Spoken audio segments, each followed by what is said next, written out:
ابتدا ہے رب جلیل کے بابرکت نام یا اللہ سے جو ہماری شہرت سے زیادہ قریب ہے۔ میرے بھائیوں میری بہنوں السلام علیکم ورحمۃ اللہ وبرکاتہ۔ امید کرتا ہوں آپ سب خیر و عافیت کے ساتھ ہوں گے۔ اللہ پاک ہم سب کا حامی و ناصر ہو۔ آج کی اس ویڈیو میں جمعۃ المبارک کا انتہائی مجرب اور بابرکت عمل لے کر حاضر ہوا ہوں۔ میرے بھائیوں، ایک میری بہن نے سوال کرا تھا، یقین کریں جو ان کے سوال کا جواب میں دینے لگا ہوں، آپ کی ساری پریشانیوں کا حل صرف اس ایک سوال کے اندر چھپا ہوا ہے۔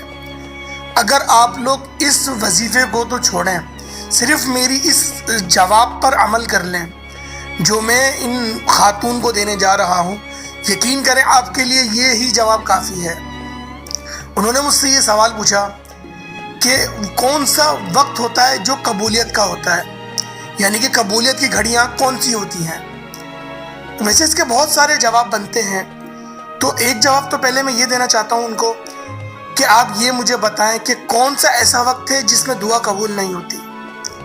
ہر ہی وقت ہوتی ہے۔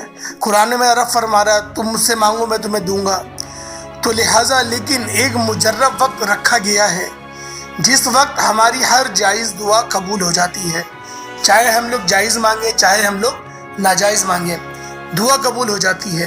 اب وہ قبولیت کا وقت کون سا ہے؟ ان کی چند ذرا آپ لوگ احادیث کی روشنی میں جاننے کی کوشش کرتے ہیں۔ پہلا، جب بارش ہو رہی ہوتی ہے، بارش بھی جب دھوپ میں بارش ہو رہی ہوتی ہے، یہ وہ وقت ہوتا ہے جس وقت ہر دعا قبول کر لی جاتی ہے۔ دوسرا وقت، جب آپ کسی غریب کی مدد کرتے ہیں۔ غریب سے مراد کون سا غریب؟ غریب سے مراد وہ غریب جو پرفیکشن نہیں، جس کی مدد آپ لوگ خالص اللہ کی رضا کے لیے کر رہے ہیں، یعنی کہ جس کو دیکھ کر آپ کے دل میں یہ گمان آئے کہ اللہ کا بندہ کتنا بھوکا ہے، چلو میں اس کو اللہ کی رضا کے لیے کھلا دیتا ہوں۔ یہ کیفیت اور یہ احساس اس نیک دعا کے وقت قبول ہونے کا آپ کو سگنل ہوتا ہے۔ اس کے علاوہ جب آپ لوگ رات میں سو کر اٹھتے ہیں، یعنی کہ جب آپ کی آنکھ کھلتی ہے، وہ وقت اگر اس وقت آپ لوگ اللہ پاک سے جس بھی آپ لوگ حالت میں ہیں آپ دعا کریں میرے مالک مجھے وہ عطا کر، یقین کریں بالکل وہ آپ کو عطا ہوگا۔ لیکن بہت سارے بندوں کا یہ اشکال ہوگا کہ ہم لوگ جب سو کر اٹھتے ہیں ہمارا دماغ کام نہیں کرتا، ہمیں یاد نہیں رہتا۔ تو دیکھیں اس کا جواب یہ ہے کہ اللہ پاک آپ کو مانگنے کی توفیق ہی نہیں دیتا۔ اللہ پاک جب آپ کو مانگنے کی توفیق دے گا نا، خود بخود آپ کو یاد آئے گا، آپ اٹھتے ہی اللہ پاک سے وہ چیز مانگ لیں گے اور اللہ رب العزت آپ کو وہ چیز عطا کر دے گا۔ اس کے علاوہ سب سے مجرب وقت، جب جمعۃ المبارک کی نماز پڑھی جاتی ہے، یعنی کہ 4 سنتیں پڑھی، اس کے بعد خطبہ ہوتا ہے۔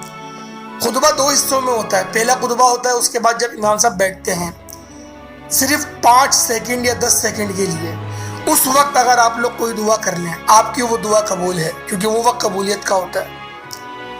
یہ چند احادیث کی روشنی میں مجھے جو جوابات ملے ان کو میں نے آپ کو ایک بہترین انداز میں سمجھانے کی کوشش کری۔ اس کے علاوہ بھی بہت سارے وقت ہوتے ہیں جس میں دعائیں قبول ہوتی ہیں، لیکن جو مجھے ملے وہ میں نے آپ کو بتلا دیے۔ اگر آپ لوگ ان اوقات کا ہی صرف وہ خیال کریں اور آپ لوگ دعا کر لیں تو انشاءاللہ آپ کے معاملات ان اوقات کے ہی مطابق حل ہو جائیں گے۔ آج کا عمل جمعۃ المبارک کی نماز کے بعد کا ہے۔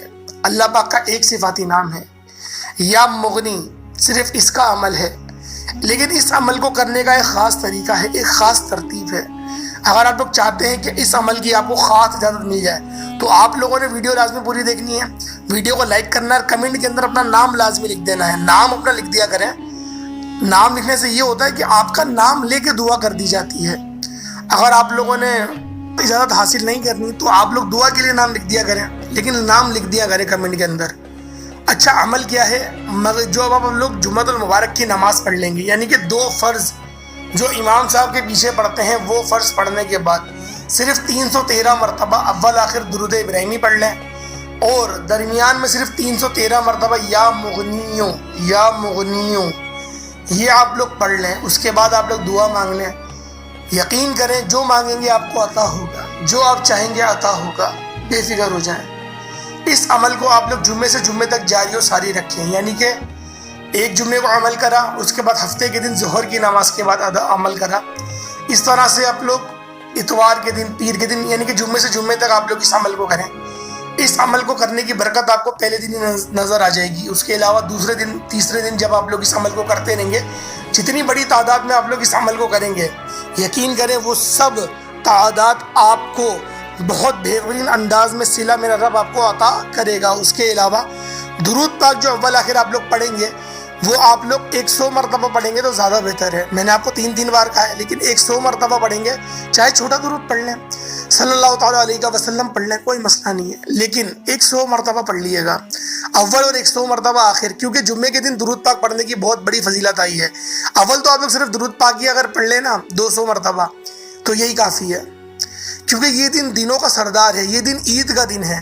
یہ وہ دن ہوتا ہے کہ اللہ پاک ہمیں کہتا ہے کہ سارے ہفتے تو نے گناہ کرے نا، ایک دن تو آجا نماز پڑھنا ہے. اللہ کو پتا تھا نا کہ آنے والی امت اس سے یہ 5 نمازیں بھی نہیں پڑھی جائیں گی، لیکن ایک خاص دن عطا کر دیا جسے عید کا دن کہہ دیا کہ جو باغی مسلمان 6 دن تک مسجد کو پلٹ کے نہیں دیکھ رہا، لیکن وہ آج جمعے کی نماز کے لیے نہا دھو کے شلوار قمیص پہن کے آ گیا اور حاضر ہو گیا، میرے مالک بڑا گنہگار ہو، 2 فرض پڑھے پھر بھاگ گیا. کیفیت یہ ہوتی ہے ہماری. لیکن اللہ پاک کو وہ 2 فرض بھی بڑے پسند ہیں، کیونکہ اللہ پاک نے ہمیں بخشنے کا بہانہ بنا دیا نا، بخشنا چاہتا ہے ہمیں، تو لہٰذا اس نے کہا چل یار 2 رکعت سے بھی بخش دیتا ہوں. لیکن کتنے ہی وہ پیارے اور کتنے ہی افضل وہ صحابہ تھے جو اپنی سب شب و روز جو اللہ پاک کی عبادت میں گزارتے تھے، اللہ کی رضا کے لیے دوستیاں کرتے تھے، اللہ کی رضا کے لیے تبلیغ کرتے تھے. آج تو تبلیغ کرتے ہوئے بھی فرقہ واریت جھلکتا ہے. جس کو دیکھو فرقے کی تعریف کرتا ہے. میں مولانا الیاس قادری صاحب کی تعریف کروں گا تو دیوبندی مجھ پر چڑھیں گے، قاری جمیل کی کروں گا تو بریلوی مجھ پہ چڑھیں گے. تو آپ یہ بتائیں کہ کہاں جائیں مسلمان؟ آپس میں لڑتے رہیں. اگر آپس میں لڑتے رہیں گے تو آپ یہ بتائیں امت کب بنیں گے؟ امت غزوہ ہند کب لڑیں گے؟ اللہ پاک کے دین کو سر بلند کب کریں گے؟ پستی سے کب نکلیں گے؟ کمنٹ سیکشن میں آپ مجھے اپنی رائے دیے گا کہ کس طرح سے ہم لوگ نکلیں گے. اگر ہم لوگ فرقہ واریت نہیں پڑھنا تھا، انگریزوں کی چالوں کے آگے ہمیں اگر جھک جانا تھا، تو پھر ہم کیا کریں گے؟ کس طرح سے آگے بڑھیں؟ بہرحال جو لوگ دعا کے لیے کہتے ہیں، اللہ پاک ان کی ہر جائز دعاؤں کو قبول و منظور فرمائے، ان کی ہر مشکلات کو پریشانیوں کو دور فرمائے. اللہ پاک ان کے درجات میں بلندی عطا فرمائے، ان کے والدین کو سلامت رکھے. اور جو بھی بھائی مجھے دعا کے لیے کہتے ہیں، دیکھیں میں دعا ہر کسی کو دیتا ہوں، کمنٹ بھی ہر کسی کا پڑھتا ہوں، جواب دینا تھوڑا مشکل ہو جاتا ہے تو معذرت چاہتا ہوں. آج کل تھوڑے معاملات بہت زیادہ ہی مصروف ہو، اس وجہ سے انشاءاللہ پھر ملاقات ہوگی. تب تک کے لیے اجازت دیں. السلام علیکم ورحمۃ اللہ وبرکاتہ.